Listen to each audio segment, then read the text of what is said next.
Pemirsa, sejumlah tenda tempat pemungutan suara Pilkada Sumeneb, Jawa Timur roboh diterjang angin kencang. Petugas KPPS berusaha mengamankan kotak suara dan logistik lainnya. Rekaman video amatir ini memperlihatkan sejumlah tempat pemungutan suara di Sumeneb, Jawa Timur roboh diterpa hujan deras yang disertai angin kencang.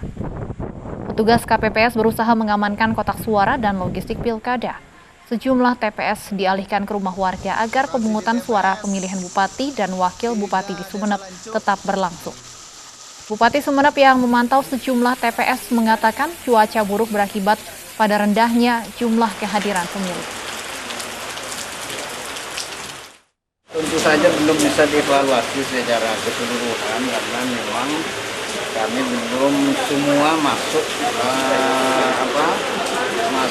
laporan secara keseluruhan. Tetapi untuk sementara ya berjalan walaupun tidak